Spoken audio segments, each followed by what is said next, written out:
ঢাকা বিশ্ববিদ্যালয়ের উপাচার্য অধ্যাপক ডক্টর মামুন আহমেদের পদত্যাগ ও নিউ মার্কেট থানার ভারপ্রাপ্ত কর্মকর্তার পদত্যাগ সহ দাবি না মানলে কঠোর আন্দোলনের হুঁশিয়ারি দিয়েছেন ৭ কলেজের শিক্ষার্থীরা। ২৭ জানুয়ারি বেলা ১৫:১২টার দিকে ঢাকা কলেজ ক্যাম্পাসে এক সংবাদ সম্মেলন থেকে দাবি আদায়ের ৪ ঘণ্টা বেঁধে দেন তারা।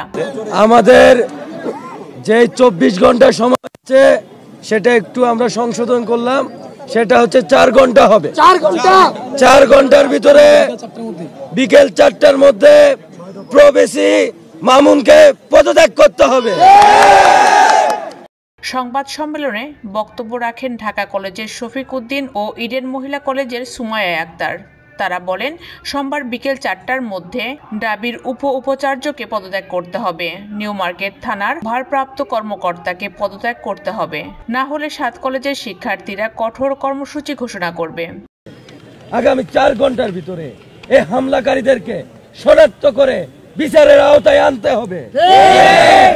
যদি না নেয় ৪ ঘন্টা পরে Dhaka college, Titumir college, ৭ college সহ আমরা কঠোর কর্মসূচি। এর আগে ঢাকা বিশ্ববিদ্যালয়ের অধিভুক্ত সরকারি ৭ কলেজের শিক্ষার্থীদের সঙ্গে ঢাকা বিশ্ববিদ্যালয়ের শিক্ষার্থীদের সংঘর্ষের ঘটনায় সোমবারের সব পরীক্ষা ও ক্লাস স্থগিত করার পর এবার ৭ কলেজের সব চূড়ান্ত পরীক্ষাও স্থগিত করা হয়েছে।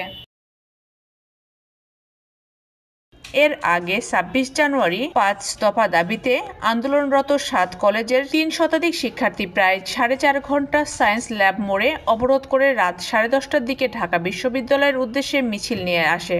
তারা নীলক্ষেত মোড়ে ঢাকা বিশ্ববিদ্যালয়ের মুক্তি ও গণতন্ত্র তোরণের সামনে অবস্থান নেন।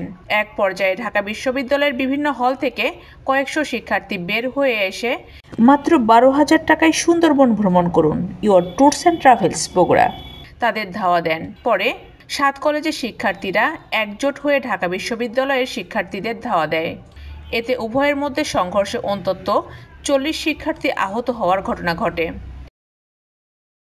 ৭ কলেজের শিক্ষার্থীর অভিযোগ, ৭ কলেজের সমস্যা ও ভর্তি আসন সংখ্যায় কমানোর বিষয়ে ঢাকার প্রো ভিসির কাছে গেলে তিনি অশোভন আচরণ করে রুম থেকে বের করে দেন। তিনি শিক্ষার্থীদের বলেন, ৭ কলেজের বিষয়ে তিনি কিছু জানেন না। শিক্ষার্থীরা আরও অভিযোগ করেন, এ বিষয়ে ২১ দিন আগে তাকে স্মারকলিপি দেওয়া হলেও সেটি পড়েননি। ৭ কলেজের শিক্ষার্থীদের চেনেন না বলেই তিনি আক্রমণমূলক ব্যবহার করেছেন। তাই তার অশোভন আচরণের বিরুদ্ধে শিক্ষার্থীদের আন্দোলন শুরু হয়েছে।